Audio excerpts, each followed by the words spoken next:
तर आंतरराष्ट्रीय योग दिनानिमित्त मुंबईतील वरळी येथील SVP डोममध्ये आज योग महोत्सवाचं आयोजन करण्यात आलं होतं।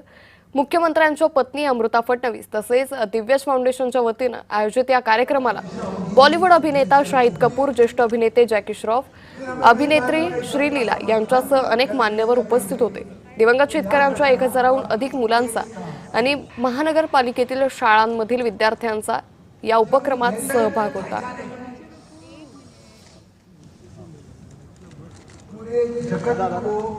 उनको क्या दिखाई दिया था? मी रोज 1 तास योगा करते।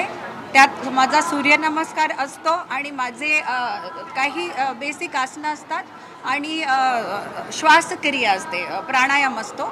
हे आजच्या जीवनासाठी खूपच जरुरी आहे, कारण आज इतका ताणतणाव आहे, कॉम्पिटिशन आहे आणि ह्या सगळ्याला सामोरी जायचं असेल तर physically, mentally you have to be very fit. तर त्यासाठी योगा रोज करणं जरुरी आहे। योगाचा मंत्र एक जीवनशैली म्हणून भारतानेच जगभराला दिलेला आहे।